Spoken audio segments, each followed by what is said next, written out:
జై శ్రీమన్నారాయణ.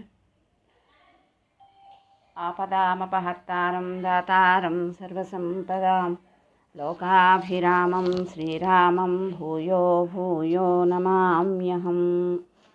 ఓం పూర్ణమిదం పూర్ణమదః పూర్ణాత్ పూర్ణముదచ్యతే పూర్ణస్య పూర్ణమాదాయ పూర్ణమేవావశిష్యతే. వాల్మీకి మహర్షి అనుగ్రహించిన శ్రీరామాయణం అయోధ్యకాండ 70వ సర్గలోకి ప్రవేశించాం. భరతునికి వచ్చినటువంటి ఆ కళ చాలా బాధని కలిగించింది, భరతుణ్ణి దుఃఖాన్ని కలిగిస్తోంది, మనసు కలవరం చెందుతోంది. ఆ కళ యొక్క ఆ ప్రయోజనం ఏమిటి చూస్తుంటే తన బంధువులు దగ్గరలో వారికే, అనగా తనకి తండ్రి కంటే గొప్పవారు, పోనీ రాముడో లేకపోతే ఇలా వారికి ఏదో జరిగింది అని అతనికి మనస్సులో బాధ. ఇంకా పోనీ అలా జరగలేదనుకోవటానికి, జరిగింది అనుకోవటానికి కానీ కారణం కనపడటం లేదు. ఇలా తనకు వచ్చినటువంటి ఆ కళని తన మిత్రులకు చెప్తున్నాడు భరతుడు. ఇక అక్కడి నుండి అయోధ్య నుండి వచ్చారు దూతలు. ఆ సమయానికే వచ్చి ఆ కైకేయ రాజు అంతఃపురంలోకి ప్రవేశం చేశారు. ఆ తర్వాత ఆ యుధాజిత్తుని దర్శించారు. ఆ తర్వాత వారు తెచ్చినటువంటి కానుకల్ని ఆ ఇద్దరికి ఇచ్చారు. ఆ దూతల్ని కూడా వారు చక్కగా సత్కారం చేశారు. ఆ తర్వాత ఈ దూతలు గబగబా భరతుని దగ్గరకు వెళ్ళి అతని పాదాల మీద పడి నమస్కారం చేసి, ఓ భరత, మిమ్మల్ని పురోహితులైనటువంటి వశిష్ఠుల వారు కుశలంగా ఉన్నారా అని అడగమన్నారు. ఆ తర్వాత మీ మిత్రులందరూ కూడా కుశలాన్ని అడగమని చెప్పారు. మీతో తొందరగా పనుంది, తొందరగా బయలుదేరి అయోధ్యకి రమ్మనమని చెప్పారు అని చెప్పి ఆ వశిష్ఠుడు ఇవ్వమని చెప్పినటువంటి అనేకమైనటువంటి వస్త్రాలు, ఆభరణాలు, తర్వాత ఇవన్నీ కూడా మీ మేనమామ గారికి, మీ తాతగారికి కూడా ఇవ్వమని చెప్పారు. మీరు కూడా వీటిని స్వీకరించి అవి మీ మేనమామ గారికి ఇప్పించవలసిందిగా కోరుతున్నాం అని ఇలా మీ తాతగారికి 520 కోట్లు బంగారు నాణ్యాలు, అంటే 25 కోట్లు బంగారు నాణ్యాలు, ఇంకా మీ మేనమామ గారికి 10 కోట్లు బంగారు నాణ్యాలు, ఇవన్నీ కూడా ఇవ్వమని పురోహితులు మాకు చెప్పారు. కాబట్టి మీరు అవన్నీ కూడా మీ తాతగారికి, మీ మామయ్య గారికి ఇప్పించవలసిందిగా కోరుతున్నాము అని చెప్పంగానే ఆ తర్వాత అలాగేనని చెప్పి తన మేనమామని, తాతగారిని కూడా కుశల ప్రశ్న వేసి అక్కడికి వెళ్ళారు. అక్కడికి వెళ్ళి ఆ తర్వాత అవన్నీ ఇప్పించేసి తర్వాత వీళ్ళని అడుగుతున్నారు భరతుడు, ఓ దూతలారా, ఏమిటి ఇంత తొందరపడి ఇలా రావటం ఏమిటి? నన్ను ఇంత తొందరగా తీసుకురమ్మని చెప్పటం ఏంటి వశిష్ఠుల వారు? ఏం జరిగింది? మా తండ్రి దశరథ మహారాజు క్షేమంగా ఉన్నారా? మా రాముడు, లక్ష్మణుడు ఆరోగ్యంగా ఉన్నారా? ఇంకా ఆ లక్ష్మణుని తల్లి సుమిత్రాదేవి, ఆమె ఎలా ఉంది? ఆ మధ్య తల్లి కదండి సుమిత్ర. ఆమె లక్ష్మణునికే తల్లి కాదు, వీరుడైనటువంటి శత్రుఘ్నుని కన్న తల్లి కూడా ఆమె. అందుచేత ఆమెను కూడా క్షేమంగా ఉన్నదా అని అడుగుతున్నారు భరతుడు ఇక్కడ దూతల్ని. ఇక తన తల్లిని గురించి అడుగుతున్నారు. ఏమనంటే, మా తల్లి కైకేయి ఉంది కదా, ఆమె ఎప్పుడూ తన ప్రయోజనాన్ని గురించే ఆలోచిస్తూ ఉంటుంది. ఇంకా ఆమెకి ఏంటంటే నాకన్నీ తెలుసు అనేటటువంటి భావం ఆమెలో ఉంటుంది. ఇదంతా భరతుడు చెప్తున్నాడండి. నా తల్లి ఇటువంటిది, ఆమె తీవ్రమైన స్వభావం ఆమెది, ఆమెకి ఎప్పుడూ ఎక్కువగా కోపం వస్తూ ఉంటుంది. అటువంటి నా తల్లి కైకేయి క్షేమంగా ఉన్నదా? ఆమె ఏం చెప్పింది అని అడుగుతున్నారు భరతుడు ఆ దూతల్ని. సరే, ఇప్పుడు దుస్వప్నం వచ్చింది కదండి, అందుచేత వెంటనే దూతలు రావటం. దుస్వప్నం వచ్చింది, వెంటనే ఆ దూతలు కూడా వచ్చేటప్పటికి భరతునికి మనస్సులో తల్లి మీద ఏదో శంక. ఆమె ఏదో మాట్లాడి ఉంటుంది, ఆమె వల్లనే ఏదో ఉపద్రవం వచ్చి ఉంటుంది అని భయం. అందుచేత ఆమెను గురించి అలా పరుషంగా మాట్లాడాడు భరతుడు. మహాత్ముడైనటువంటి భరతుడు ఇలా ప్రశ్నించంగానే ఆ వినయంతో భరతునికి ఆ దూతలు సమాధానం చెప్తున్నారు. మీరు ఎవరెవరు సుఖంగా ఉండాలి అని కోరుకుంటున్నారు వారు కుశలం కలవారలై ఉన్నారు. ఇంకా తర్వాత పద్మహస్త అయిన లక్ష్మి మిమ్మల్ని తప్పకుండా వరిస్తుంది, మీకు మంగళం కలుగుతుంది అనడంలో ఎటువంటి సందేహం లేదు. తొందరగా రథాన్ని అధిరోహించండి అని చెప్పారు. అని మళ్ళీ భరతుడు దూతలతో మాట్లాడుతూ ఏవేవో ప్రశ్నలు వేస్తున్నారు. అలా అడుగుతూ మహారాజు కుశలమేనా అని మళ్ళీ అడిగాడు ఆయన. దానికి సమాధానం ఏం చెప్పట్లా వీళ్ళు. చెప్పకుండా తొందర చేసేస్తున్నారు, తొందరగా రండి అని. అలా తొందర చేస్తున్నారని గబగబా భరతుడు తాతగారి దగ్గరికి వెళ్ళి ఆ తాతగారితో మాట్లాడుతున్నారు. తాతగారు, నేను మా తండ్రి గారి దగ్గరికి వెళ్ళాలి, దూతలు తొందరగా రమ్మనమని చెప్పమని చెప్పారని వశిష్ఠుడు వారు ఇలా నన్ను తీసుకువెళుతున్నారు తొందరగా. కాబట్టి మీరు మళ్ళీ ఎప్పుడు రమ్మంటే అప్పుడు తప్పకుండా వస్తాను, ఇప్పుడు ఆజ్ఞ ఇవ్వండి అని తాతగారిని ప్రార్థన చేశారు భరతుడు. సరే, ఇలా చెప్పంగానే ఆ కైకేయి రాజు కూడా భరతుడిని దగ్గరగా తీసుకుని చక్కగా ముద్దులాడి, నాయనా తప్పకుండా వెళ్ళు, నువ్వు కోరినట్లుగా ఇప్పుడే బయలుదేరదు, కానీ మీ తల్లి కైకేయి ఉందే, ఆమె మంచి పుత్రుణ్ణి కన్న తల్లిగా ఉండుగాక అంటున్నారు. అలా మీ తల్లిని కుశలాన్ని అడిగానని చెప్పు, తర్వాత మీ తండ్రి గారిని కూడా మేము కుశలం అడిగినట్లుగా చెప్పు, ఇంకా పురోహితులు ఉంటారు కదా, పురోహితులు, బ్రాహ్మణోత్తములు, మరి తన సోదరులైనటువంటి రామలక్ష్మణులు, వీళ్ళందరినీ కూడా కుశలం అడిగానని చెప్పమని వాళ్ళ తాతగారు కైకేయి రాజుగారు చెప్పారు. చూడండి, మనం కూడా ఎవరైనా వెళ్తున్నప్పుడు అందరినీ అడిగామని చెప్పండి అని చెప్తాం కదా, అందరూ బాగున్నారా అని అడుగుతాం కదా, అలాగే ఇక్కడ కూడా అందరినీ కుశలం అడిగినట్లుగా చెప్పమని చెప్పి ఆ భరతుడికి అనేక రకాలైనటువంటి రంగురంగుల కంబళ్ళు, ఇంకా మృగచర్మాలు, శ్రేష్టములైనటువంటి ఏనుగులు, ఇవన్నింటినీ సత్కారంగా ఇచ్చారు. తర్వాత అత్యధికమైనటువంటి ధనాన్ని కూడా ఇచ్చారు భరతుడికి. ఇంకా 1600 గుర్రాలు, 1600 గుర్రాలు, తర్వాత వాటిని అన్నింటినీ కూడా ఇచ్చి వాటితో పాటుగా మంత్రుల్ని ఇచ్చి పంపించారు. ఆ మంత్రులు ఎట్లాంటి వారు? మంచి గుణవంతులైనటువంటి వారు, నమ్మకస్తులైనటువంటి వారు. అటువంటి వారిని ఇచ్చి భరతుడిని తీసుకువెళ్ళమని ఆజ్ఞాపన చేశారు. సరే, భరతుడు తాతగారు ఇవన్నీ ఇచ్చారా, మళ్ళీ భరతుడు మేనమామ ఇస్తున్నారట. అదేమిటంటే ఐరావతమనే ఏనుగు వంశంలో పుట్టినటువంటి ఏనుగులట. అవన్నీ చూడడానికి చాలా అందంగా ఉంటాయట. అటువంటి వాటిని కొన్నిటిని ఇచ్చారట. తర్వాత కంచర గాడిదలు ఇచ్చారట. ఇంకా అంతఃపురంలో పెంచబడేటటువంటి పెద్ద పులుల్లాంటి బలం, పౌరుషం, పెద్ద శరీరం, వాటి కోరలతో ఎవళ్ళనైనా చీల్చివేయగలిగేటటువంటి కుక్కల్ని ఇచ్చారట. ఇళ్లలో కుక్కల్ని పెంచుకుంటారు కదండి, అలాగే వాళ్ళు ఆ రాజకుటుంబం కనుక అలాంటి కుక్కల్ని పెంచుకుంటారట.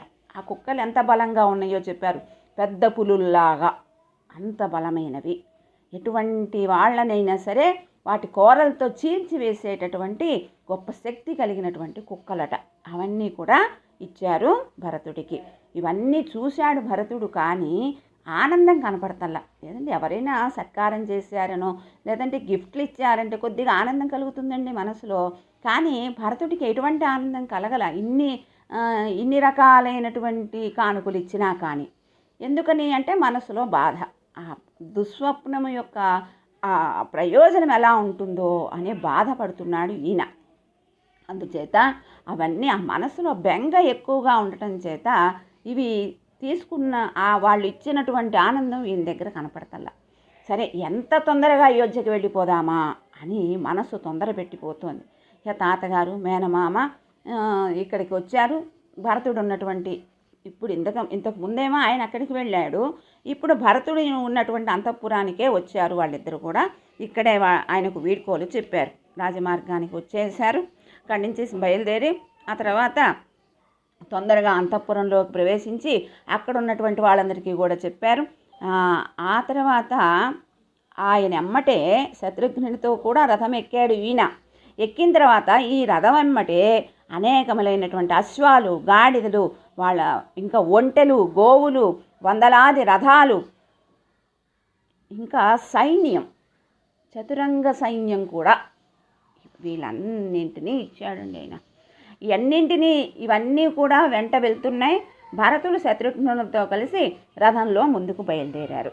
అయోధ్య నుంచి దూతలు వచ్చేటప్పుడు ఈ కైకేయి రాజ్యానికి తొందరగా రావాలని కొంచెం ప్రయాణం కష్టమైనా సరే దగ్గర మార్గంలో గిరివ్రజం వచ్చారు. అదే కైకేయి రాజ్యం దగ్గరికి. కానీ మళ్ళీ ఈ గిరివ్రజం నుంచి అయోధ్యకి వెళ్ళేటప్పుడు భరతుడు చతురంగ బలాలతో వెళ్తున్నాడు కాబట్టి ఇంకొక మార్గంలో వెళ్తున్నారు ఇప్పుడు. అందుచేత ఆ రెండు మార్గాలు ఒకటి కావు. ఇందాక ఆ అయోధ్య నుంచి దూతలు వచ్చేటటువంటి మార్గాన్ని గురించి చెప్పారు. ఇప్పుడు భరతుడు అయోధ్యకి వెళ్ళే మార్గాన్ని చెప్తున్నారు. ఎట్లా ఉందంటే నదులు, పర్వతాలు ఇవన్నీ గమనించాలి. ఎందుకంటే అవి భిన్న భిన్నాలుగా ఉంటాయట. అన్ని పర్వతాలు ఒకే రకంగా ఉండవు. అన్ని పర్వతాలకి అన్ని విధాలైన శక్తులు అన్నీ ఒకే విధంగా ఉండవు. ఒక్కొక్క పర్వతానికి ఒక్కొక్క శక్తి, అలాగే ఒక్కొక్క నదికి ఒక్కొక్క శక్తి అలా ఉంటాయి. అందుచేత ఆ పర్వతాలు, ఆ అడవులు, ఆ నదులు అవన్నింటిని పేరు చెప్పారండి ఇక్కడ. ఏ నదులు దాటారు, ఏ కొండల్ని చూసుకుంటూ వెళ్ళారు, ఏ మార్గంలో నడిచారు, వచ్చే మార్గంలో వెళ్ళే మార్గంలో వచ్చేటటువంటి ఆ పట్టణాలకు ఉండే పేర్లు, ఆ పేర్లు ఎలా వచ్చాయి అనే దాన్ని అంతటినీ వివరంగా చెప్పారు ఇక్కడ. భరతుడు రాజగృహం నుంచి బయలుదేరారు. తూర్పుకి అభిముఖంగా వెళుతున్నారు. మొదట సుదామం అనే నదిని దాటారు. ఆ తర్వాత హ్లాదిని అనే ఒక నది కూడా వచ్చింది, దాన్ని కూడా దాటారు. ఆ తర్వాత శతద్రువు అనేటటువంటి నది, ఇవన్నింటినీ దాటుతున్నాడు. ఆ తర్వాత ఏలాధానము అనే నగరానికి వెళ్ళారు. ఆ ఏలాధానం నగరం నుంచి వెళితేనే ఆ శతద్రువు అనే నదిని దాటడానికి తేలిక కాబట్టి అట్నుంచి వెళ్ళారట. అయితే ఆ ఏలాధానం అనే నగరానికి ఆ పేరు ఎలా వచ్చింది అంటే ఏలకులు బాగా పండుతాయట అక్కడ. అందుచేత ఏలాధానము అనేటటువంటి నగరం. ఆ నగరం నుంచి శతద్రువు అనేటటువంటి నదిని దాటారు. ఆ తర్వాత పర్పటములు అనే ఔషధులు అధికంగా ఉండేటటువంటి ఒక దేశం.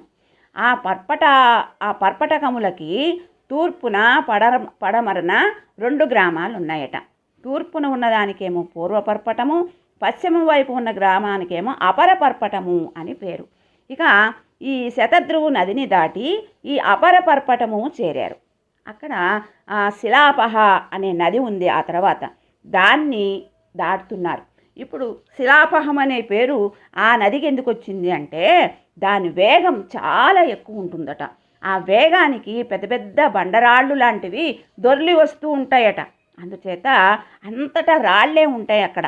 ఆ నదికి ఆ రాళ్ళు అధికంగా ఉండటం చేత శిలావహం అనే పేరు వచ్చిందట దానికి. తర్వాత దాన్ని దాటిన తర్వాత శల్యకర్తనము అనే నగరం వచ్చిందట. ఆ శల్యకర్తనాన్ని చూశారు భరతుడు. ఆ శల్యకర్తనం అనే పేరు ఆ నగరానికి ఎందుకు వచ్చింది అంటే ఆ దేశానికి ఎవరైతే వెడతారో వాళ్ళకి ఎటువంటి మానసిక క్షోభ ఏదన్నా ఉంటే అది తొలగిపోతుందట. మానసిక దుఃఖము అంటే ఎలా ఉంటుంది అంటే హృదయంలో ఒక ముళ్ళు గుచ్చుకుంటే ఎంత బాధ అనిపిస్తుంది, అది మానసిక క్షోభ అంటాను చూడండి. అది చెప్పడానికి అర్థం కాదు, ఇలా ఉంది అని చెప్పడానికి. అది చెప్పారు చూడండి. హృదయంలో ఒక ముళ్ళు గుచ్చుకుంటే ఎంత బాధ కలుగుతుందో మానసిక క్షోభ అంత బాధని కలిగిస్తుందట. ఆ మానసిక క్షోభని పోగొట్టేటటువంటిది ఈ ఊరు. శల్యము అని ఎందుకు చెప్పారు? హృదయంలో ముల్లుని శల్యము అంటారు. అంటే ఆ శల్యాన్ని ఛేదించేది కాబట్టి దానికి శల్యకర్తనము అనే పేరు వచ్చిందట. ఇక ఆ ఊరిని చూశారు రాజు ఈ భరతుడు. ఆ తర్వాత అక్కడ ప్రజలందరినీ పరామర్శన చేసి మీ అందరికీ రక్షణ నేను కల్పిస్తాను అని చెప్పి వాళ్ళకి ఆనందం కలిగేటట్లుగా చేసి తను కూడా ఆనందిస్తూ ఆ శిలావహ నదిని చూస్తూ పెద్ద పెద్ద కొండల్ని వింతగా చూస్తూ దాటి వెళ్ళారు. ఆ తర్వాత చైత్రరథం అనేటటువంటి వనం వచ్చింది. ఆ తర్వాత సరస్వతీ నది, ఆ తర్వాత గంగా అనే పేరు గల ఒక నది. ఈ 2 నదులు అక్కడ కలుస్తున్నాయి. అయితే ఈ గంగా నది అనబడేది ఇప్పుడు మనం అనుకునే గంగ కాదండి. గంగ యొక్క ఒక పాయ కావచ్చు అక్కడ. ఆ సరస్వతి గంగా అనేటటువంటి ఈ 2 నదులు కూడా 2 ప్రక్కల ప్రవహిస్తున్నాయి ఆ దేశానికి. ఆ దేశానికి వచ్చాడు ఈయన. ఆ దేశం పేరు వీరమత్స్యము అనే దేశం. సరే, అక్కడి నుంచి దానికి ఉత్తరం వైపున భారుండము అనే వనం ఉంది. ఆ తర్వాత సరస్వతి గంగా నదులు కలిసిన స్థానం దాటి ఆ భారుండవనానికి ఉత్తరంగా ప్రయాణం చేశారు. ఆ తర్వాత గబగబా పారుతోందట ఒక ఆ నది. ఆ నదిని చూసి చాలా ఆహ్లాదాన్ని పొందారట భరతుడు, అక్కడ ఉన్నటువంటి వెళ్తున్నటువంటి సైన్యం కూడా. ఇంకా దాని చుట్టూ కూడా అనేక పర్వతాలు ఉన్నాయట. ఆ పర్వతాలన్నీ కూడా చూసుకుంటూ ఆ కుళింగ నదిని దాటారు. ఆ తర్వాత చాలా దూరం నడిచాయండి ఇప్పటికే గుర్రాలు. అందుచేత బాగా అలసిపోయాయి అవి. అప్పుడు ఇంకా ఏం చేయాలి? ఇప్పుడు రథాల నుంచి వాటిని విప్పి వాటి శరీరాలన్నీ కూడా చక్కగా చల్లటి నీళ్లతో కడిగారు ఆ సారథులు. అలా కడిగిన తర్వాత రథాల నుంచి విప్పి వాటి శరీరాలన్నీ కాస్త చల్లబడ్డాక అప్పుడు కాస్త విశ్రాంతి తీసుకునే ఆ గుర్రాలు కూడా. ఆ తర్వాత భరతుడు కూడా చక్కగా ఆ చల్లటి నీళ్లలో స్నానం చేశాడు. ఆ తర్వాత కొంత జలాన్ని వెళ్ళటానికి దారిలో కావాల్సి ఉంటుంది కాబట్టి కొంత జలాన్ని కాస్త తీసుకుని ప్రయాణంలో ఉపయోగించుకోవడానికి బయలుదేరారు. ఆ తర్వాత మహారణ్యం వచ్చింది. అక్కడ జనసంచారం అనేదే లేదు. ఆ అరణ్యం చాలా దట్టంగా ఉందట. అటువంటి అరణ్యాలు ఎక్కడ ఉండవట. అంత గొప్ప అరణ్యం అది. అటువంటి అరణ్యంలో స్వేచ్ఛగా సంచరిస్తున్నాడు. అంటే ఎటువంటి భయం లేకుండా గబగబా వెళ్ళిపోతున్నాడు ఈయన ముందుకి. అలా ఈయన వెళుతుంటే ఈయన వెనకాల ఈ సైన్యము, మిగతా రథాలు, ఈ ఒంటెలు ఇవన్నీ వెళుతున్నాయి. ఇలా వెళ్ళిన తర్వాత కొంత దూరం వెళ్ళిన తర్వాత అరణ్యం దాటి వెళ్ళిన తర్వాత అంశుధానగరము అనే పేరు కలిగినటువంటి ఒక ఊరు వచ్చింది. దాన్ని దాటడానికి అక్కడికి వెళ్ళారు. ఎందుకంటే దాన్ని దాటాలి అంటే అక్కడ ఉన్నటువంటి నదిని దాటాలంటే ఆ ఊరులోంచి వెళ్ళిన తర్వాతనే నది దాటాలి. ఆ నది అక్కడ దాటితేనే సుగమంగా ఉంటుంది. అందుచేత ఆ ఊరుని అందుకేనండి ఎక్కువ రోజులు పట్టింది భరతుడు వెళ్ళటానికి. వాళ్ళు రావటానికి, దూతలు అయోధ్య నుంచి రావటానికి తక్కువ సమయం పట్టింది. ఇప్పుడు భరతుడు వెళ్ళడానికి ఎక్కువ సమయం పడుతోంది. ఎందుకంటే ఇవన్నీ ఉన్నాయండి వెనకాల. ఈ కుక్కలు, తర్వాత గాడిదలు, తర్వాత ఈ గోవులు, ఇంకా రథాలు, చతురంగ సైన్యం అంతా ఉంది. ఇప్పుడు అందరూ నడవటానికి వీలైన ప్రదేశంలో నుంచే తీసుకువెళ్ళాలి. అందుచేత ఇట్లా దూరమైనా సరే ఇటువైపు నుంచే వెళుతున్నారు. అలా ఆ సైన్యంతో కలిసి భరతుడు ప్రాగ్వటం దగ్గర గంగని దాటారు. ఆ తర్వాత కుటికోష్ఠిక అనే ఒక నది, ఆ తర్వాత ధర్మవర్ధనం అనే గ్రామం, ఆ తర్వాత తోరణం అనే గ్రామం, జంబూప్రస్థం, వరూధి అనే గ్రామం, ఇవన్నీ కూడా దాటుతున్నారు. అక్కడ ఈ వరూధి అనే గ్రామంలో మంచి మనోహరమైనటువంటి వనం ఉందట. అక్కడికి రాత్రి అయిపోయింది వీళ్ళకి.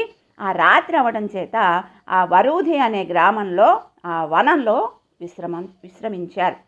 ఇక అక్కడి నుంచి తెల్లవారిన తర్వాత అక్కడి నుంచి లేచి తూర్పు ముఖంగా బయలుదేరారు.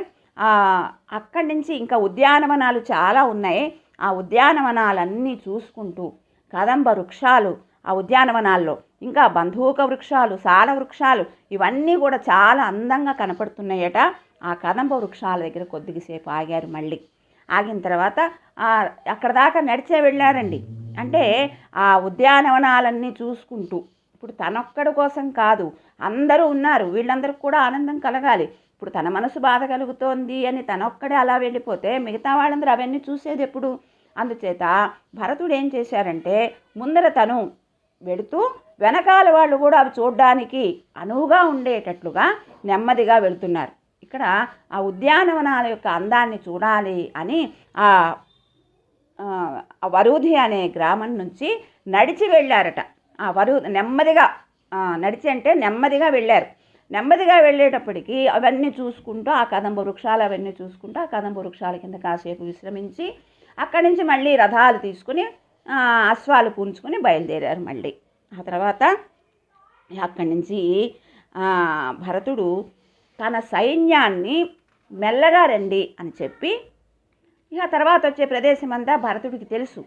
అందుచేత తనొక్కడే గుర్రం మీద బయలుదేరారు. అక్కడ సర్వతీర్థం అనే గ్రామం ఉంది. ఆ సర్వతీర్థంలో ఆ రాత్రి ఉండి ఉత్తానిక అనే పేరు గల నదిని, ఆ తర్వాత మిగిలిన చాలా నదులు వచ్చాయి, ఆ నదులన్నింటినీ కూడా గుర్రాలతో దాటి వెళ్ళారు. ఇక ఆ కొండల మీద గుర్రాలతో ప్రయాణం చేస్తున్నారు. చాలా త్వరగా ప్రయాణం చేస్తున్నారు. అక్కడ హస్తి పృష్ఠికము అనే ఒక గ్రామం చేరారు. దానికి దగ్గరగా ఉన్నటువంటి కుటికా నది అనే నదిని దాటారు. ఆ తర్వాత గోమతి నది, స్థాడుమతి నది ఇవన్నీ కూడా దాటుకుంటూ వెళ్ళారు. భరతుని వాహనాలు అలసిపోయాయి. మళ్ళీ విశ్రాంతి కోసం కళింగ నగరానికి సమీపంలో ఉన్నటువంటి సర్జక వనంలో విశ్రమించారు. ఆ తర్వాత వనాన్ని దాటారు. ఇక అక్కడి నుంచి రాత్రి వేళనే ప్రయాణం చేశారు. అలా రాత్రంతా ప్రయాణం చేసి తెల్లవారేటప్పటికి అయోధ్య నగరానికి వచ్చారు. ఈ విధంగా 7 రాత్రులు ప్రయాణం చేశారు. 8వ నాడు రాత్రి కూడా అంతా ప్రయాణం చేసి అయోధ్య చేరారు. ఇప్పుడు అయోధ్య కనపడుతోంది భరతుడికి. ఎలా ఉంది అయోధ్య? ఇంతకు ముందులాగా కళకళలాడటం లేదు. బెంగ భరతుడికి. ఆ బెంగతో సారథిని మళ్ళీ అడుగుతున్నాడు, అదేమిటయ్యా మన అయోధ్య ఏమిటి ఇలా ఉంది? ఎప్పుడు ఎలా ఉండేది? కళకళలాడుతూ తెల్లవారు లేస్తూనే స్త్రీలందరూ చక్కగా కళ్ళాపి చల్లి రంగురంగుల రంగవల్లికలు తీర్చిదిద్దేవారు కదా, అవన్నీ ఏం కనపడతలేదు ఇప్పుడు. ఏమిటి ఇలా ఉంది? దిగులుతో ఉంది పట్టణం, దిగులుగా ఉన్నట్లుగా. ఇంకా దశరథుడు పరిపాలించే అయోధ్య ఇది. ఆ అయోధ్యలో ఎప్పుడు బ్రాహ్మణోత్తములు యజ్ఞాలు చేస్తూ ఉంటారు, వేదాధ్యయనాన్ని వల్లిస్తూ ఉంటారు. అటువంటిది ఏమీ వినపడటం లేదు ఇప్పుడు. ఆ కోలాహలం అనేదే లేదు. ఎందుకని? ఇంకా ఈ రోజు ఉదయాన్నే పురుషులు స్త్రీలు కూడా ఆ దారుల్లో నడిచి వెళ్తూ ఉంటారు ఏదో ఒక పని మీద. ఇప్పుడు అలా ఏమీ కనపడటంలా. ఇంకా శోభ అనేది లేదు. ఒక అడవిలా ఉంది అయోధ్య. ఏనుగులెక్కి కొంతమంది పోతుండేవాళ్ళు, పల్లకీలెక్కి కొంతమంది పోతుండేవాళ్ళు, గుర్రాల మీద వెళుతుండేవాళ్ళు. ఇట్లా పట్టణం, ఆ ప్రజలు ఉండేటటువంటి ఆ పట్టణం ఇప్పుడు ఎలా కనపడుతోంది? అసలు జనసంచారమే లేదు. అలా జనంతో ఉండేటటువంటి ఆ అయోధ్య జనసంచారం లేకుండా కళావిహీనంగా ఉంది. పక్షులు చక్కగా మకరందాలు తాగి రమణీయంగా ధ్వని చేస్తూ ఉండేవి. ఇప్పుడు ఆ ధ్వనులేవి వినపట్టంలా. ఇంకా చక్కగా సూర్యోదయమైనా సరే ఆ మత్తెక్కినటువంటి మృగాలు, ఎందుకు అంటే తమకిష్టమైనటువంటి పండ్లు తిని మత్తెక్కినటువంటి మృగాలు అవన్నీ కూడా ధ్వని చేస్తూ ఉంటాయి. అవి కూడా వినపట్టంలా. ఇంకా చక్కగా ధూపాలు వేసేవారు. ఈ స్త్రీలు ఇళ్ల ముందు ముగ్గులు పెట్టి ధూపాలు వేసేవారట. ఆ పరిమళం చక్కగా సువాసనను కల్పించే విధంగా ఉండేది. ఇప్పుడు అలా లేదు. అలా ఇంకా చాలా ఇలా చెప్పుకుంటూ వెళ్ళి ఇప్పుడు అసలు ఆ విధంగా లేదేంటి? అనిష్టాన్ని సూచించేటటువంటి క్రూరములైనటువంటి దుఃఖకరములైనటువంటి అశుభ సూచనలు కనపడుతున్నాయి. వీటన్నిటినీ చూస్తే నా బంధువులందరూ కుశలంగా ఉండటం దుర్లభం అని తెలుస్తోంది. నా మనసు చెదిరిపోతోంది, మోహం పొంది కుంగిపోతోంది నా మనసు అని విషాదంతో, అలసిపోయినటువంటి కొట్టుకుంటున్నటువంటి గుండెలతో, భయపడుతూ బెదురు బెదురు చూపులతో అడుగులు తడబడుతూ ఉంటే అయోధ్య పట్టణంలోకి ప్రవేశించారు. అంత తొందరగా వచ్చారు కదండి. వాహనం అంతా బడలిపోయింది, ఆ గుర్రాలన్నీ బడలిపోయాయి. ఆ తర్వాత ఆ వాహనంలోనే అట్లాగే వైజయంతం అనే పేరున్నటువంటి పశ్చిమ ద్వారం గుండా పట్టణంలోకి ప్రవేశించాడు భరతుడు. ఈ ద్వారంలో ఉన్నటువంటి ద్వారపాలకులు భరతుడిని చూశారు, కుశల ప్రశ్న వేశారు. ఆ తర్వాత వాళ్ళందరూ వెంట వస్తున్నారు. భరతుని వెంటనే ఆయన ముందు వెళ్తున్నాడు. ఆయన మనస్సు చాలా వ్యాకులమై ఉంది కదండి. అందుచేత వెనకాలే వస్తున్నటువంటి ఆ ప్రజల్ని ఆగండి అని మర్యాదగా ఆపేసి, తర్వాత తనని తీసుకువెళ్ళడానికి రథసారథి వచ్చాడండి అక్కడి నుంచి. అంటే చాలా దూరం, రాజవీధులు వేరు, రాజాంతఃపుర వీధులు వేరు. రాజాంతఃపురంలోకి వెళ్ళిన తర్వాత కొన్ని ఆరామాలు దాటి లోపలికి వెళితే కానీ రాజుగారు ఉండే భవనం రాదు. అందుచేత ఇవన్నింటినీ ఇంతకుముందు మనం పట్టాభిషేక సమయంలో కూడా రాముడిలాగే వచ్చాడు అని సుమంత్రుడు రామలక్ష్మణుల్ని అక్కడ అరణ్యంలో విడిచిపెట్టి తిరిగి వచ్చేటప్పుడు కూడా ఇలాగే ఇన్ని ఆరామాలు దాటి వచ్చాడని మనం చెప్పుకున్నాం కదా. అలాగే ఇప్పుడు భరతుడు కూడా ఇన్ని ఆరామాలు దాటి వెళ్తున్నాడు. వెళుతూ ఆలోచన చేస్తున్నాడు. ఇంకా వశిష్ఠుల వారు నన్ను ఎందుకు ఇంత తొందర చేసి రమ్మన్నారు, అందుచేత నా హృదయం చాలా అశుభాన్ని శంకిస్తోంది అని ఆ రాజు చనిపోయినప్పుడు ఎటువంటి అశుభలాంఛనాలు ఉంటాయని ఇంతకుముందు విన్నాడో అటువంటి అశుభమైనటువంటి ఆ చిహ్నాలు కనపడుతున్నాయి ఈరోజు భరతుడికి. ఇలా అందరూ తలుపులు తెరుచుకుని పడుకున్నారట. తర్వాత తలుపులు తెరుచుకుని ఉన్నారు. ఇంకా పరిమళములైనటువంటి ధూపాలేమీ కనపడటం లేదు. వంటలు మానేసి భోజనాలు మానేసి ఉన్నారంట జనమంతా కూడా. వాళ్ళ ముఖాలు కళాహీనములై ఉన్నాయట. ఇళ్లకు అలంకారాలు లేవట, దేవాలయాల్లో పూజలు లేవట, ఇంకా దేవాలయాల్లో విగ్రహాల దగ్గర పూజ చేసిన దాఖలాలు కూడా లేవట.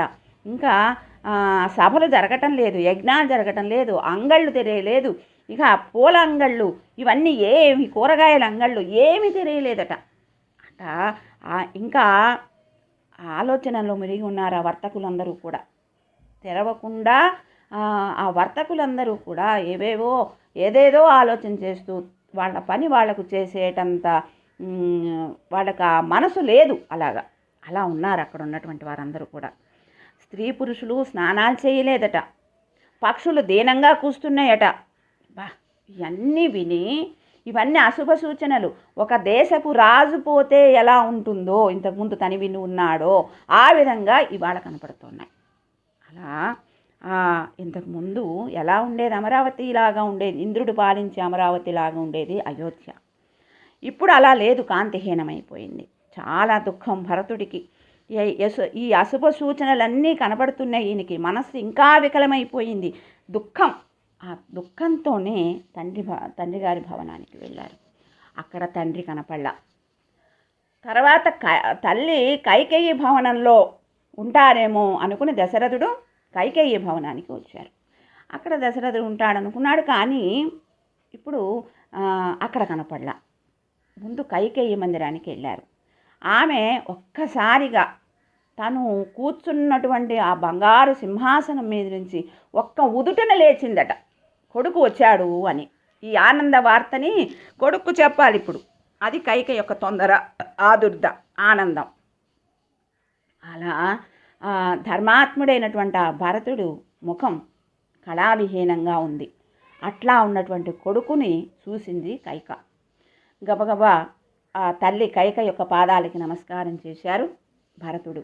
ఆ తర్వాత ఆ భరతుడిని కూడా దగ్గరకు తీసుకుని ఆ శిరస్సు మీద ముద్దు పెట్టుకుని అక్కడి నుంచి, నాయనా నువ్వు బయలుదేరి ఎన్నాళ్ళయింది, అక్కడి వారంతా బాగున్నారా, నీకు చాలా మార్గాయాసంగా ఉంటుంది, అదంతా కూడా నువ్వు ఎలా ప్రయాణం చేశావు, అక్కడ వారందరూ కుశలంగా ఉన్నారా, ఇవన్నీ కూడా వివరంగా చెప్పవలసింది అని చెప్పింది కైక. సరే, ఇప్పుడు ఎందుకు ప్రశ్న వేసింది అన్నీ అంటే తన కొడుకు సుఖంగా ఉన్నాడా లేదా అని తెలుసుకోవడం కోసం. అందుచేత తల్లి తన సుఖాన్ని కోరి ప్రశ్న వేసింది కాబట్టి ఇప్పుడు చెప్తున్నాడు భరతుడు. ఏమని? అమ్మా, తాతగారింటి దగ్గర నుంచి నేను బయలుదేరాను, 7 రాత్రులు ప్రయాణం చేశాను, 8వ రోజు రాత్రంతా ప్రయాణం చేసి ఇప్పుడు అయోధ్యకు వచ్చాను. అక్కడ తాతగారు మేనమామగారు అందరూ కూడా బాగున్నారు. ఆ తాతగారు మేనమామగారు కూడా ఆ ధనాన్ని రత్నాలు అవన్నీ ఇచ్చారు. అవన్నీ కూడా వస్తున్నాయి నా వెనకాల. నేను గబగబా ముందుగా వచ్చేసాను. ఈ రాజుగారి సందేశం తీసుకొచ్చారు కదా దూతలు, నన్ను తొందర పెట్టారు చాలా. అందుచేత సైన్యాన్ని వెనకానే వదిలేసి నేను ముందు వచ్చేసాను. అయితే ఒక్క మాట అడుగుతా, చెప్పు, స్పష్టంగా చెప్పండి ఓ తల్లి. ఈ బంగారు పాన్పు మీద నాన్నగారు ఉండటం అలవాటు. ఇప్పుడు వారెందుకు లేరు ఇక్కడ? పట్టణంలో ఉన్న జనులందరూ కూడా ఇదివరకటిలా సంతోషంతో కనపడ్డంలా. తండ్రి గారు తన భవనంలో లేకపోతే మీ భవనంలోనే ఉంటారని ఇక్కడికి వచ్చాను నేను తొందరగా. తండ్రి గారి పాదాలకి నమస్కరించాలి నేను. అందుకని ఎక్కడున్నారో చెప్పు, లేకపోతే పెద్ద తల్లి కౌసల్యాదేవి భవనంలో ఉన్నారా అని ఇలా భరతుడు అడగంగానే ఘోరమైనటువంటి దుఃఖకరమైనటువంటి దశరథ మహారాజు మరణ వార్తని ప్రియమైన వార్త చెప్పినట్లుగా చెప్తోందండి సంతోషంతో కైక. ఇప్పుడు ఆమెకు మనసులో ఏంటంటే తను చేసిన పనికి తన కుమారుడు సంతోషపడతాడు అని ఆమె మనసులో భావన. అందుచేత రాజ్యమునందు ఉండేటటువంటి లోభం చేత ఆ వార్త ప్రియమో అప్రియమో అని గుర్తింపజాలని మోహంతో ఉన్నదే ఆమె. అందుకని ఇలా చెప్తోంది, యాగతి సర్వభూతానాం తాం గతింతే పితాగతః రాజా మహాత్మా తేజస్వి యాయజూక సతాంగతి.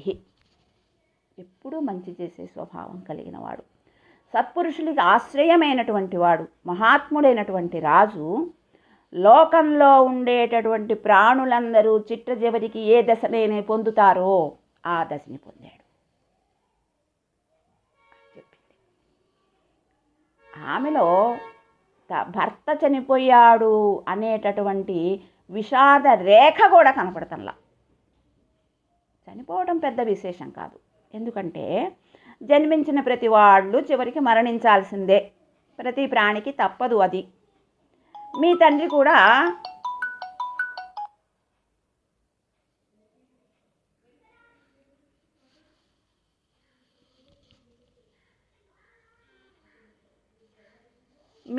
కూడా దాన్ని పొందాడు కాబట్టి చనిపోవడం అనేది పెద్ద విశేషమేం కాదు, కాబట్టి ఎక్కువగా విచారించాల్సిన అవసరం లేదు అని ఆ భరతుని యొక్క మనస్సుకి ఉద్వేగం కలగకుండా ఉండేటట్లుగా చెప్పాలి అనుకుందేమో.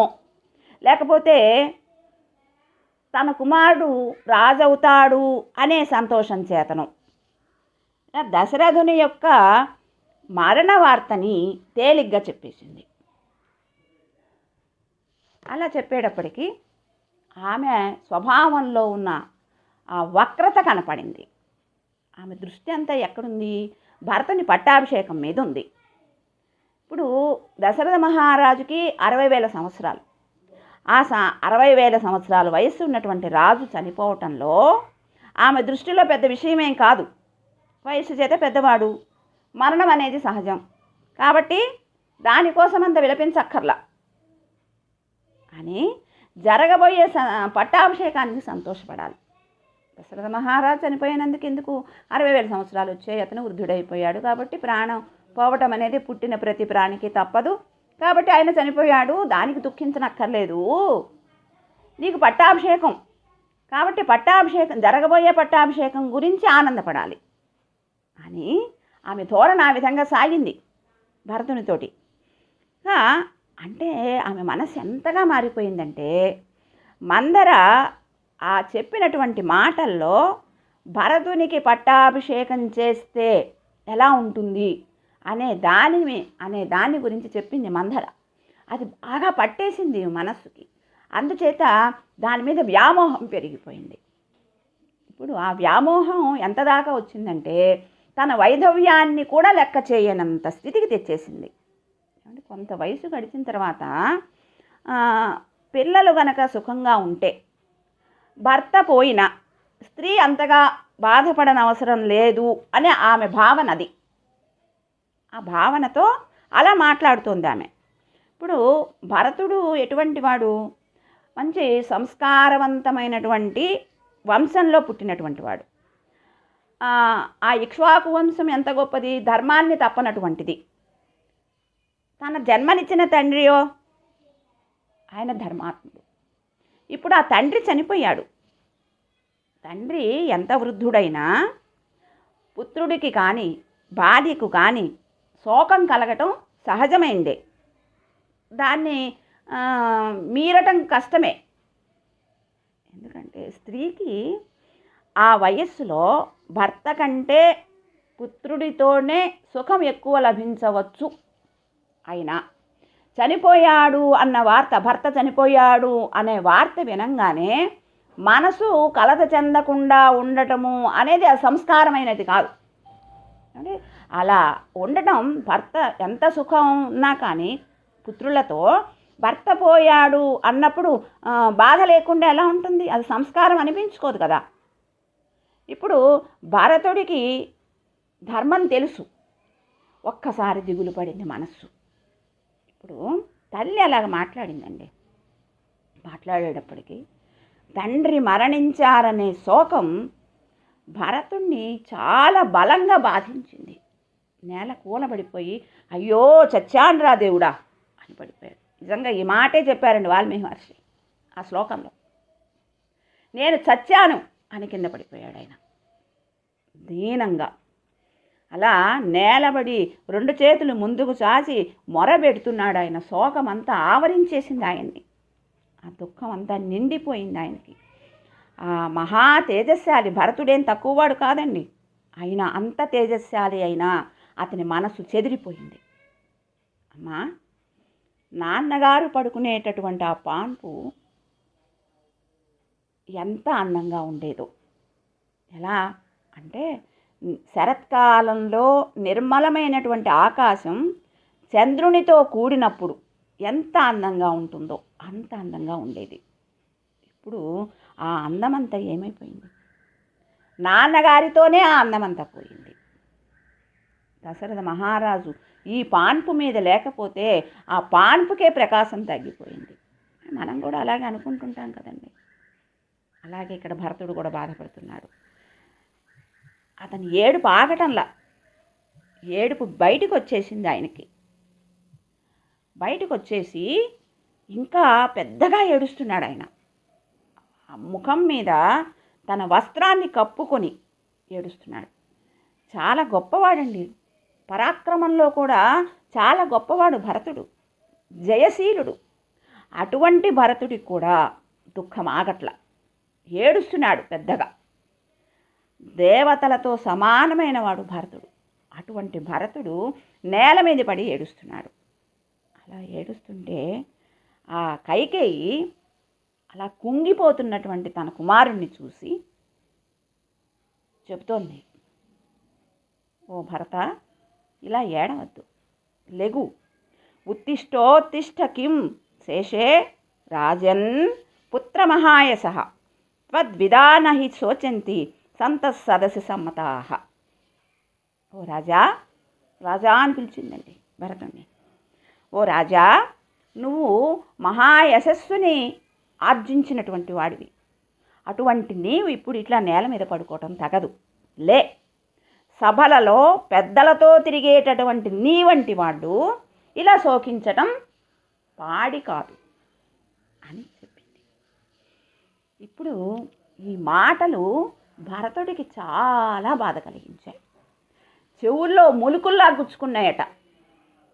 ఎందుకు అంత పడ్డాడు? రాజా అంటే ఏం తప్పేం కాదే.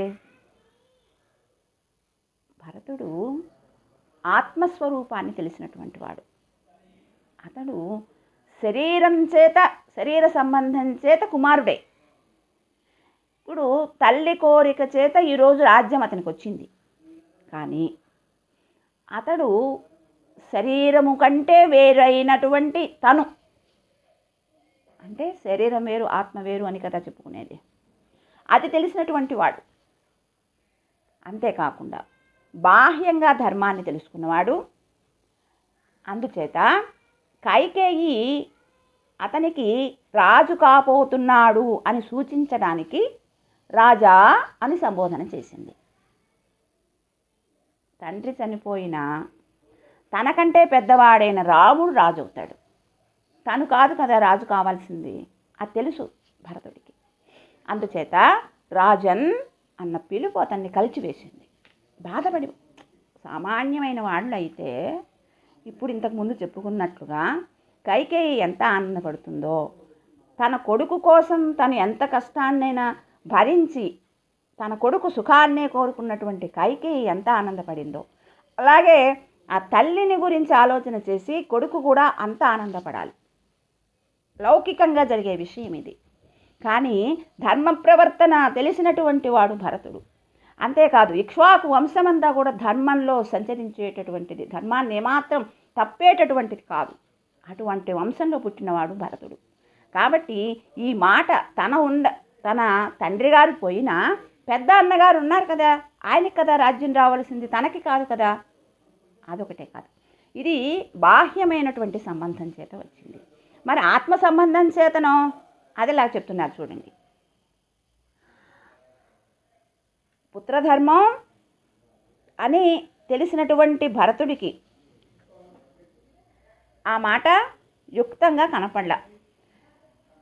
తండ్రి ఎటువంటి వాడు, తండ్రి ఏం చేస్తాడు పుత్రుడికి? శరీరాన్ని ఇస్తాడు, పోషిస్తాడు, జ్ఞానాన్ని ఇస్తాడు, హితాన్ని చెప్తాడు. అటువంటి తండ్రి చనిపోతే ఏడవకపోతే వాడు సత్పురుషుడు అవుతాడా?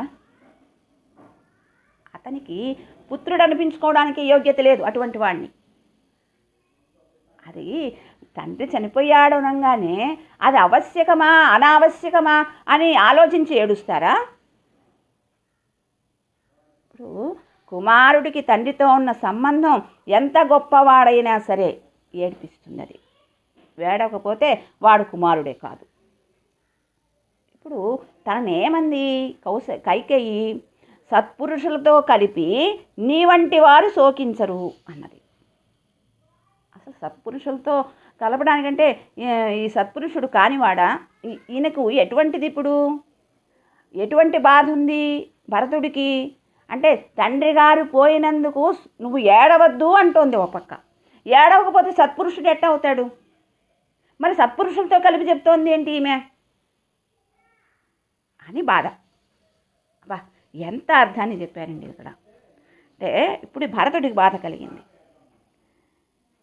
ఇప్పుడు శరీరానికి ఉన్న సంబంధాన్ని గురించి రాజన్ అని పిలిచినందుకు బాధపడ్డాడు. అందులో సత్పురుషుడితో కలిపి చెప్పేటప్పటికి బాధపడ్డాడు. ఇప్పుడు ఆత్మ సంబంధంగా ఆలోచించి చెప్తున్నాడు. ఎంత బాధపడుతున్నాడో తెలుస్తుంది ఇక్కడ. ఆత్మ సంబంధం ఏంటి? భగవంతునికి ఆత్మ అధీనమై ఉంటుంది ఎప్పుడు అంటే స్వతంత్రించి ఉండదు, ఎప్పుడు పరతంత్రమే. అంటే పరతంత్రం అంటే ఏంటి? తన శరీరంలో ఉన్నా ఆ శరీరం ఏం పని చేస్తున్నా ఆత్మస్వరూపం ఎరిగిన వాడు ఏమనుకుంటాడు? భగవంతుడే ప్రేరణనిచ్చి చేయిస్తున్నాడు అని అనుకుంటాడు. అంటే ఏమిటి అర్థం? పరతంత్రత అని అక్కడ అర్థమవుతుంది. అంటే ఈ ఆత్మ భగవంతునికి చెందినది కదా, భగవంతుడే ప్రేరణనిచ్చి చేయిస్తున్నాడు కాబట్టి ఆయనకి చెందింది. అంటే దాసుడు ఆత్మ పరమాత్మకి, రాజు కాడు. ఇది ఆత్మపరంగా. శరీర సంబంధంతో పెద్దవాడు రాముడు ఉన్నాడు కాబట్టి తను రాజు కాడు. ఆత్మ సంబంధంతో భగవంతుడే తన చేత చేయిస్తున్నాడు, భగవంతునికే చెందినవాడు కాబట్టి ఆ భగవంతునికి తను దాసుడు కాబట్టి దాసుడిని రాజు అంటాం ఎంత మాత్రం తగదు. అందుచేత ఇప్పుడు లోపల ఉన్నటువంటి ఆత్మస్వరూపాన్ని తెలుసుకున్నటువంటి వాళ్ళు ఎవరైనా సరే నువ్వు రాజువి అంటే అది తన స్వరూపానికి విరుద్ధము అని బాధపడక తప్పదు. అందుచేత బాహ్య ధర్మాన్ని అనుసరించి అంతరమైనటువంటి ఆత్మధర్మాన్ని అనుసరించి కూడా భరతుడు తల్లి తనని రాజా అనటం తగదు అని భావించాడు. ఇది ప్రాథమికమైన సత్యం అండి. ప్రతి ఒక్కరూ తెలుసుకోవలసిన సత్యం ఇది. మనం చేసే పనులు స్వతంత్రంగా చేస్తున్నాము అనిపిస్తుంది. అది ఎలాగంటే ఒక ఉదాహరణ చెప్తున్నారు దీనికి. ఒక పెద్ద మైదానం ఉంది. ఆ మైదానంలో మధ్యగా ఒక కర్ర పాతారు. కర్రపాతి పొడవైన తాడు కట్టి ఒక ఆవుని మేతకు వదిలేశారు. అది మేస్తూ ఉంది. తాడు ఎంతవరకు అడ్డకుండా ఉంటుందో అంతవరకు అది స్వతంత్రంగా వెళ్ళి తను మేత మేస్తూ ఉంటుంది. కొంత దూరం వెళ్ళాక ఆ తాడు ఎంతవరకు ఉందో అంతవరకు వెళ్ళిన తర్వాత చివర లాగుతుంది. ఇంకా వెళ్ళలేదు, అవతలికి వెళ్ళలేదు ఆవు. అంటే అప్పుడు తెలుస్తుంది దానికి ఏమని, ఇప్పటిదాకా స్వతంత్రంగా ప్రవర్తించింది కదా, ఇప్పుడు తాడు అడ్డుపడేటప్పటికి తనని ఒక తాడేదో అడ్డగిస్తోంది అని అప్పుడు ఆగిపోతుంది కావు. అలాగే మానవుడికి భగవంతుడు పనిచేసే శక్తిని జ్ఞానాన్ని ఇచ్చాడు. కానీ వాటిని భగవానుడు వీనికి ఇచ్చి తన స్వాతంత్ర్యానికి భంగం లేకుండా, అతని పరతంత్రతకి భంగం కాకుండా ప్రవర్తించేటట్లుగా ఏర్పాటు చేశాడు. ఇది బాగా అర్థం చేసుకోవాలి. ఇక్కడ మనం అందరికీ మాటికి వస్తూనే ఉంటుంది ఈ అనుమానం. లోపల భగవంతుడు ఉన్నాడు కదా, ఆయనే కదా మనకి ప్రేరణ చేసేది, ఆయన వల్లనే కదా మనం ఏ పని చేసినా, చెడు పని చేసినా మంచి పని చేసినా ఆయనే కదా చేయించేదని చెప్తున్నారు కదా. ఎలా చెప్తున్నారు ఇక్కడ చూడండి. ఇది బాగా అర్థం చేసుకోవాలి. దీన్ని బాగా అర్థం చేసుకుంటే ఈ డౌట్ రాదు. భగవంతుడు ఇప్పుడు ఆవుని ఏం చేశారు, కొంతవరకు తాడు, ఒక మైదానం, చాలా పెద్ద మైదానం, ఆ మైదానంలో మధ్యలో కర్ర పాతారు, చుట్టూ తిరుగుతుంది, ఆ తాడు ఉన్నంత వరకు తిరుగుతుంది. అంటే తను స్వేచ్ఛగా తిరుగుతున్నాను అనుకుంటుంది. ఒక తాడు ఇప్పుడు అడ్డం వచ్చింది, ఇప్పుడు తాడు ఇంకా అవతలికి వెళ్ళనీలా, అప్పుడు తెలుస్తుంది దానికి. అలాగే భగవంతుడు మనకి జ్ఞానాన్ని శక్తిని ఇచ్చాడు. ఇచ్చి ఆ స్వాతంత్ర్యానికి భంగం లేకుండా తిరిగినట్లే మనకు అనిపిస్తుంది. కానీ ఇది భగవంతుడు ఇచ్చాడు అనే దాన్ని జ్ఞాపకం పెట్టుకోవట్లే మనం. అది తెలుసుకోవాలి. అలా పరతంత్రకి భంగం రాకుండా, మన స్వతంత్రానికి భంగం రాకుండా స్వామి ఇచ్చాడు. ఇది తెలుసుకుంటే తన తెలివి చేత తను చేసే సర్వ వ్యాపారాలు తనవి అని చేస్తున్నాను, మానుతున్నాను అన్నట్లుగా ఉన్నా ఇవి అంతా కూడా భగవంతుని యొక్క అధీనములే అని గుర్తించి ప్రవర్తిస్తాడు. అప్పుడు అది ఇప్పుడు భరతుడికి ఈ పరతంత్రత భావం బాగా తెలుసు. అందుచేత రాజా అన్నది కైకేయి. ఆ అనంగానే బాధపడుతున్నాడు. ఇప్పుడు ఇంకా కైకేయి ఇప్పుడు ఏమండి, ఇప్పుడు ఇదంతా కూడా మనకి వివరాన్ని చెప్పారంతే. ఈ శ్లోకంలో ఉన్న అర్థానికి, రాజా అని అనటానికి ఎందుకు బాధపడ్డాడు అన్నదానికి ఇదంతా వివరం. ఇక తర్వాత కైకేయి చెప్తోంది, ఓ నాయనా, నువ్వు చాలా బుద్ధి సంపద కలిగిన వాడివి, మంచి నడువడి, వేదవాక్యాన్ని అనుసరించి సాగేటటువంటి బుద్ధి కలిగిన వాడివి. నువ్వు నీ బుద్ధి చేత ఆలోచించి చేసేటటువంటి నిశ్చయం శాస్త్రాన్ని, పెద్దల నడువడిని అనుసరించి ఉంటుంది. చాలా మంచి బుద్ధి కలిగిన వాడు భరతుడు. కైకేయి చెప్తోంది, ఆ బుద్ధి కూడా వేదవాక్యాన్ని అనుసరించి తను ఏదైనా నిశ్చయం చేశాడంటే దానిని పెద్దలు న్యాయ నిర్ణేతలు కానీ ఎవరైనా సరే ఆయన చేసిన నిర్ణయానికి, నిశ్చయానికి ఎటువంటి ఆటంకం ఉండదు. అంత గట్టిగా చక్కగా చేస్తాడు. అటువంటి బుద్ధి కలిగిన వాడు భరతుడు. నీ బుద్ధి ఎప్పుడు కూడా సన్మార్గాన్ని వదిలి అపమార్గంలో ప్రవర్తించదు అని ఇలా కైకేయి నేల మీదే పడి దొర్లుతున్నటువంటి భరతుడిని గురించి చెప్పేటప్పటికి అప్పుడు భరతుడు అంటున్నాడు, అమ్మా, రాముడికి మా తండ్రి గారు అభిషేకం చేస్తారని, పట్టాభిషేకం చేస్తారని, యజ్ఞం చేస్తారు అని నేను మనసులో అనుకుంటూ ఉండేవాడిని ఎప్పుడు కూడా. అందుచేత నన్ను పిలిపించారేమో ఇంత తొందరపడి అని అనుకుని తొందరగా ప్రయాణం చేసి వచ్చా. కానీ ఇప్పుడు తండ్రి గారు చనిపోయారనే వార్త నా మనసుని బద్దలు చేసేసింది. రోజు నా తండ్రి గారు నా గురించి, నా ప్రియాన్నే కోరుకుంటూ ఉండేటటువంటి ఆ తండ్రి గారిని చూడకపోతే ఈ జీవితం ఎందుకు? వ్యర్థం. నాయనగారికి ఎందుకు చనిపోయారు? నాయనగారు ఏం వ్యాధి వచ్చింది నాన్నగారికి? చాలా దురదృష్టవంతుని. చివరి సమయంలో నాన్నగారి దగ్గర లేకుండా అయింది. సంస్కారం చేయలేకపోయా. మా సోదరులు ఉన్నారు కదా, రామలక్ష్మణులు, వాళ్ళు చాలా అదృష్టవంతులు. తండ్రి గారికి ఆ చివరి సంస్కారం చక్కగా చేయగలిగారు.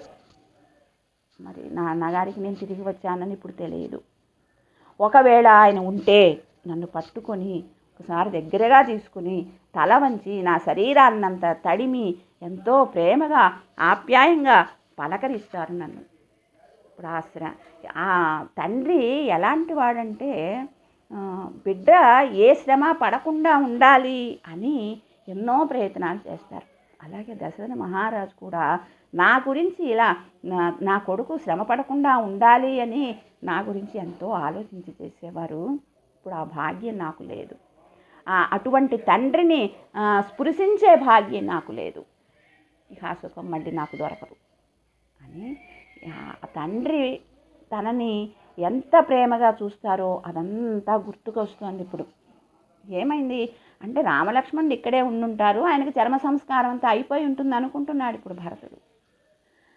అలా తండ్రి లేని లోటు నా జ్యేష్ఠ సోదరుడైనటువంటి రాముడికి నమస్కరించి తీర్చుకుంటా. జ్యేష్ఠ సోదరుడు తండ్రితో సమానం. అతడే నాకు గతి. అతడి పాదాలని నేను ముట్టుకుని నా తండ్రిని ముట్టుకున్నట్టుగా ఆ తండ్రి పాదాలకు నమస్కారం చేసినట్లుగా భావిస్తా అని. ఆ రాముడు ఎటువంటి వాడు? చాలా గొప్పవాడు, ధర్మాన్ని విడిచిపెట్టనివాడు, ఆడిన మాట తప్పనివాడు, ఏ పనినైనా సరే మంచి పట్టుదలతో ఆ పని అయ్యే వరకు దృఢంగా ఆ పట్టుదల మీద నిలిచి ఉండేటటువంటి వాడు. అటువంటి గొప్పవాడు నా రాముడు. ఇప్పుడు మా తండ్రి గారు చనిపోయారు. నా గురించి ఏం చెప్పారు వినాలని కోరుకుంటున్నాను అని ఇలా భరతుడు అడిగేటప్పటికి చెప్తోంది కైక. ఉన్నది ఉన్నట్లుగా చెప్తోంది. ఎందుకంటే తను చెప్పే మాటల వలన భరతుడు బాధపడడు, సంతోషపడతాడు అనే తన మనసుకి. ఏమంటూ చనిపోయారమ్మా నా తండ్రి గారు, నా గురించి ఏమన్నా చెప్పారా అని అడుగుతున్నారు. అప్పుడు చెప్తోంది ఈమె, నీ తండ్రి గారు చనిపోయేటప్పుడు హా రామ, హా లక్ష్మణ, హా సీత అని విలపిస్తూ చనిపోయారు. ఇదిగో ఇదే వారు చివరిసారిగా పలికినటువంటి మాట. చాలా బాధపడుతూ చనిపోయారు. ఎలా బాధపడుతూ అంటే పాశాలతో ఏనుగుని కట్టేస్తే ఏమీ చెయ్యలేక ఎలాగైతే ఆ ఏనుగు బాధపడుతుందో అలా ప్రాణాలు పోయేటప్పుడు అంత బాధపడ్డారు నీ తండ్రి గారు అని చెప్పింది. ఇంకా నా రాముడు మళ్ళీ ప్రతిజ్ఞ పూర్తి చేసుకుని పట్టణానికి వస్తే చూడగలిగినటువంటి వారు ఎంత ధన్యులో కదా. ఆ సీతమ్మతో లక్ష్మణుతో కలిసి అయోధ్యకి తిరిగి వచ్చినటువంటి రాముడిని చూడగలిగిన వారు ధన్యాత్ములు అంటూ ప్రాణాలు విడిచిపెట్టారు. ఇలా దశరథుడు మరణించాడు అని బాధపడుతున్నటువంటి భరతుడికి రాముడు దగ్గర లేడు అని అతని ఎడబాటు చేత విలపిస్తూ దశరథుడు మరణించినాడు అని ఆ వార్త చెప్పంగానే తల్లి తీవ్రమైనటువంటి వేదన, చాలా దుఃఖించాడు. అమ్మా, అయితే రాముడు ఎక్కడున్నాడు? ఎక్కడికి వెళ్ళాడు సీతమ్మతో లక్ష్మణుడితో కలిసి? ఇలా అడిగేటప్పటికి కైకేయి ఉన్నదాన్ని ఉన్నట్లుగా చెప్తోందండి. ఆ మాట భరతుడికి చాలా దుఃఖాన్ని కలిగిస్తుందని కైకేయికి అనిపించలా. అతనికి చాలా ప్రియంగా ఉంటుంది అనుకుంటోంది తను చెప్పే మాటలు. అందుచేత రాజ్యం లభిస్తోంది కదా, అందుకని భరతుడు చాలా ఆనందంగా ఉంటాడు ఇప్పటికి ఏడుస్తున్నాడు అర్థమవుతోంది. కానీ ఇంకా అతను ఏదో ఏడుస్తున్నాడులే మర్చిపోతాడు అనుకుంటోంది. ఇంకా తనకి రాజ్యం వస్తుంది అని చెప్తే. ఇప్పుడు రాజ్యానికి ప్రతిబంధకం కాకుండా రాముడు అరణ్యానికి వెళ్ళాడు అంటే అతను సంతోషిస్తాడు అనుకుంది. భరతునితో చెప్తోంది, ఓ భరత, రాజకుమారుడైనటువంటి రాముడు నారబట్టలు కట్టుకొని దండకారణ్యానికి వెళ్ళాడు. సీతమ్మ లక్ష్మణుడు కూడా అతనితో వెళ్ళారు. ఇలా చెప్పంగానే భరతుడు అంటున్నారు, అదేమిటి, అన్నగారి ప్రవర్తన ఏమైనా బాగాలేదా? ఎటువంటి వారిని అరణ్యాలకు పంపిస్తారు అంటే దుష్ట చరిత్ర కలిగిన వారిని అరణ్యాలకు పంపిస్తారు. మరి నా రాముడు ఎటువంటి తప్పు చేశాడు అని ఒక్కసారి మనసులో కలత కలిగింది తనకి. చాలా ప్రసిద్ధమైన వంశం వాళ్ళది. రాముడు ధర్మాత్ముడు. అటువంటి వాడు అరణ్యానికి వెళ్ళడానికి కారణం ఏమిటి? ఇది భరతునికి ఎంత ఆలోచించినా కూడా అది రావట్ల, శక్యం కావట్ల గ్రహించడానికి. ఏమమ్మా, రాముడు ఎవరైనా బ్రాహ్మణుల యొక్క ధనాన్ని ఏమన్నా అపహరించాడా? లేకపోతే ఏ తప్పు చేయనటువంటి ధనవంతుణ్ణి కానీ దరిద్రుణ్ణి కానీ ఏమైనా హింసించాడా? లేకపోతే పరస్త్రీని పొందాలని ఏమన్నా కోరాడా? ఎందుకు అరణ్యవాసం చేయాల్సి వచ్చింది? లేదంటే గర్భస్థమైనటువంటి శిశువుని చంపాడు అని ఏమన్నా అరణ్యానికి పంపారా? ఏమిటి కారణం అని అడిగారు. అడిగితే అప్పుడు ఆమె చెప్తోంది, సహజంగా స్త్రీకి బిడ్డల మీద అభిమానం ఉంటుంది, ప్రేమ ఎక్కువ ఉంటుంది, మమకారం ఎక్కువ ఉంటుంది. వారి సుఖం కోసం తను చేసేటటువంటి పని మంచిదైనా చెడ్డదైనా లోకం ఏమనుకుంటుందో అనే ఆలోచన కలగదప్పుడు. అటువంటి సామాన్య స్వభావం కలిగినటువంటిది కైక కూడా. అందుచేత ఆమె తను చేసినటువంటి పనిని చేసినట్లుగా, ఏ పని అయితే చేసిందో ఉన్నది ఉన్నట్లుగా చెప్తోంది భరతుడితో. ఇంకా మూర్ఖత అండి కైకకి. ఏంటి, భరతుడు తప్పకుండా ఆనందిస్తాడు అని మూర్ఖురాల్లాగా ఆలోచిస్తోంది ఆమె. తను చాలా తెలివైన పని చేశాను అనుకుంటాడు భరతుడు అనుకుంటోంది ఆమె. పొంగిపోతాడు భరతుడు అనుకుంటోంది. రాముడు ఏ తప్పు పని చేయలా, ఏ ధనవంతుణ్ణి కానీ దరిద్రుణ్ణి కానీ హింసించలా, పరస్త్రీని కన్నెత్తి కూడా చూడ్డు, తెలుసు కదా, అటువంటి సందేహమే అక్కర్లా. రాముడికి పట్టాభిషేకం చెయ్యాలి అని మీ తండ్రి గారు అనుకున్నారు. నేను విని మీ తండ్రి గారిని నీకు రాజ్యాన్ని ఇవ్వాలని, రాముడిని అరణ్యానికి పంపాలని కోరుకున్నా. అతడు నాకు ఒకప్పుడు 2 వరాలు ఇస్తానని చెప్పాడు. ఆ వరాలు ఇప్పుడు కోరుకున్నా. ఆ ప్రతిజ్ఞ చేశాడు మీ తండ్రి గారు ఇస్తానని.